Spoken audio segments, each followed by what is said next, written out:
শনিবার উদয়পুর জেলা কংগ্রেসের উদ্যোগে সংহতি পদযাত্রা হয় কাঁকড়াবন শালগড়া বিধানসভা এলাকায়। এই কেন্দ্রের হদ্রা থেকে শুরু হয়ে গুলমুড়া, হদ্রাবাড়ি, মুল্লাপাড়া, মহিদুল ইসলামপাড়া, হরিপদ চৌমোহিনী, দুর্গাবাড়ি, খাবাড়ি, দেবনাথপাড়া, পালপাড়া হয়ে বটতলা চৌমোহিনী এসে শেষ হয়।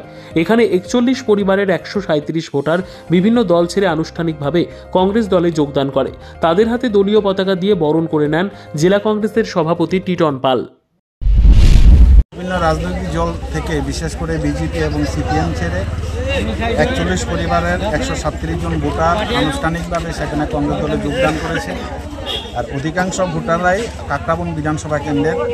তার মধ্যে বিমল দাস, বিষ্ণু কমল শীল, ইন্দ্রজিৎ দেবনাথ, সুকান্ত দাস, বিকাশ দাস সহ এইভাবে 41 পরিবারের 137 জন ভোটার সেখানে আনুষ্ঠানিকভাবে কংগ্রেস দলে যোগদান করেছে।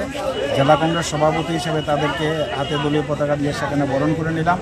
আজকে শুধু এখানেই সমাপ্ত না, আগামী কিছুদিনের মধ্যে আরও বৃহৎ মানুষ সেখানে ভারতীয় জনতা পার্টি এবং অন্যান্য রাজনৈতিক দল ছেড়ে কংগ্রেস দলে যোগদান করবে। তাদেরকে স্বাগত জানানোর জন্য সেখানে আমরা তৈরি আছি। আজকের এই মূল অনুষ্ঠানটা কোন জায়গাতে হয়েছে? মূল অনুষ্ঠানটা হচ্ছে, আপনারা জানেন যে 31 অক্টোবর প্রয়াত প্রধানমন্ত্রী ইন্দিরা গান্ধীর প্রয়াণ দিবস থেকে সারা রাজ্যে সংহতি পদযাত্রা চলছে। সেই সংহতি পদযাত্রার অঙ্গ হিসাবে আজকে উদয়পুর জেলা কংগ্রেসের আওতাধীন কাঁকড়াবন শালগড়া বিধানসভা কেন্দ্রের হদ্রা থেকে আমাদের সেই পদযাত্রা শুরু হয়েছে। সে হদ্রা থেকে আমরা সংহতি পদযাত্রা শুরু করে গুলমুড়া, আপনার দুর্গাবাড়ি, গর্জনমুড়া, পালপাড়া, মোল্লাবাড়ি, এই সমস্ত খাবাড়ি, এই সমস্ত এলাকা পরিক্রম করে আমরা এখানে আবার এসেছি। আমরা এখানে সমাপ্তি করছি।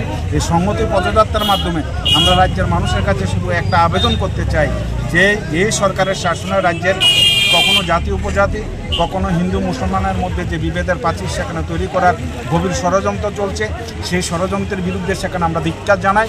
আমরা চাই এই রাজ্যের মানুষ অতীতে যেভাবে শান্তি সম্প্রীতি রক্ষা করেছে ঐক্যবদ্ধভাবে, ধর্মীয় ভেদাভেদ ভুলে, সেই ভেদাভেদের সেখানে ভুলে যেভাবে ঐক্যবদ্ধ হয়েছে, সেখানে যারা আঘাত করতে চায় এবং অশান্তি তৈরি করতে চায় তাদের বিরুদ্ধে আমরা কংগ্রেস সর্বদাই সেখানে প্রতিরোধে সেখানে প্রস্তুত আছি। নিজস্ব প্রতিনিধি রিপোর্ট, দুরন্ত টিভি।